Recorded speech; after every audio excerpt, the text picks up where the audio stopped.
بسم اللہ الرحمن الرحیم۔ نفحۃ العرب کا پہلا باب ہے فی النثر، سبق نمبر 3 ہے عجوبہ، اس کا تیسرا حصہ ہم آج پڑھیں گے۔ آج کے سبق کے اندر بھی ایک حکایت ہے جو کہ ہم لوگ بھی صرفی تحقیق کریں گے، ترجمہ کریں گے اور تشریح کریں گے۔ وَمِثْلُهُ مِنَ الْقِيَاسِ الْفَاسِدِ مَا حَكَاهُ أَبُو بَكْرٍ التَّارِيخِيُّ فِي كِتَابِ أَخْبَارِ النَّحْوِيِّينَ أن رجلا قال لسماك بالبصرة بكم هذه السمكة فقال بدرهمان مكان بدرهمين فضحك الرجل فقال السماك أنت أحمق سمعت سيبويه يقول ثمنها درهمان۔ عبارت میں نے پڑھ دی، اب اس کا ترجمہ دیکھ لیں، پھر انشاءاللہ لوگ بھی صرفی تحقیق اور اس کی تشریح کرتے ہیں۔ حضرت فرما رہے ہیں اسی کی مثل قیاس فاسد میں سے وہ ہے جو کہ حکایت کی ہے ابو بکر تاریخی نے اخبار النحویین کتاب میں کہ ایک شخص نے مچھلی بیچنے والے سے کہا بصرہ میں، یہ مچھلی کتنے کی ہے؟ تو اس نے آگے سے جواب دیا بدرہمان، بدرہمین کے بدلے میں بدرہمان کہا۔ تو وہ شخص ہنس پڑا تو مچھلی فروش کہنے لگا تم بے وقوف ہو، میں نے سیبویہ کو سنا ہے وہ فرما رہے تھے ثمنھا درہمان۔ اس کا ترجمہ ہے۔ اب چلتے ہیں اس کی لغوی صرفی تحقیق کی طرف اور پھر انشاءاللہ اس کی تشریح کرتے ہیں۔ لیکن اس میں کوئی خاص لفظ نہیں ہے جس کی لغوی صرفی تحقیق کی ضرورت ہے۔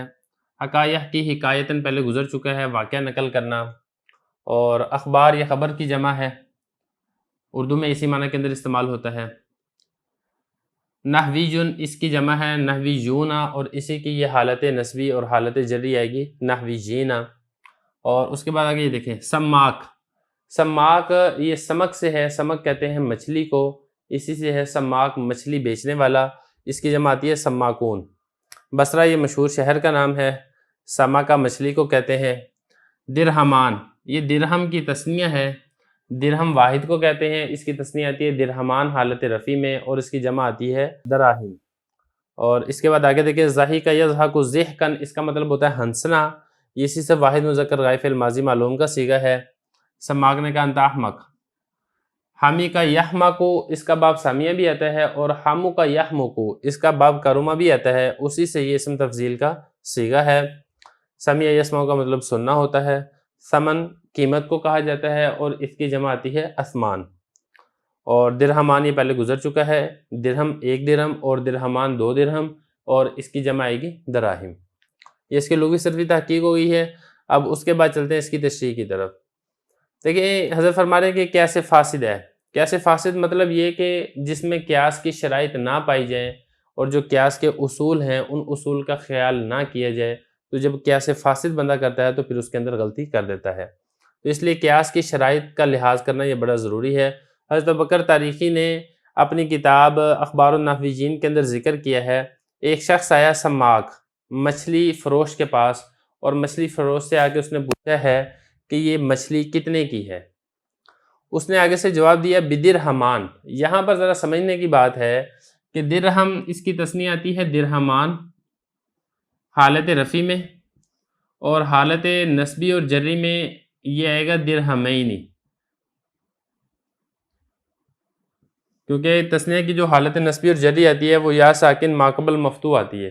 اب اس نے جو مچھلی فروش تھا اس نے یہ کیا کہ با داخل کرنے کے بعد اس کو کہنا چاہیے تھا درہمین، کیونکہ با جر دیتی ہے نا، اور حالت جری اس کی اس طرح آتی ہے، لیکن اس نے ایک تو با داخل کر دی، اور با داخل کرنے کے بعد اس نے جر نہیں دی بلکہ اس نے درہمان اس کو رفع کے ساتھ پڑھ دیا درہمین کے بدلے میں۔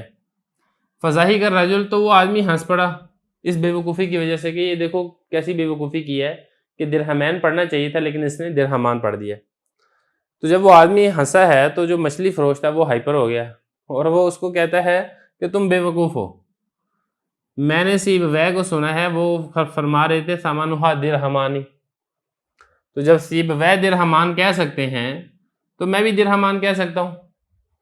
تو الٹا یہ کہ سماک جو مچھلی فروش تھا وہ اپنی غلطی کو سدھارتا، اس سے پوچھتا کہ بھئی آپ کیوں ہنسے ہیں، وہ اس کو اس کی غلطی کے اوپر متنبہ کرتا، تو وہ آگے سے اس کا مذاق اڑانے لگ گیا۔ اور آج کے دور کے اندر یہی ہو رہا ہے، جو بے وقوف لوگ ہیں ان کو اپنی غلطیوں کا پتہ نہیں ہوتا، اور جو کوئی ان کی اصلاح کرنا چاہتا ہے وہ اسی کا مذاق اڑانا شروع کر دیتے ہیں۔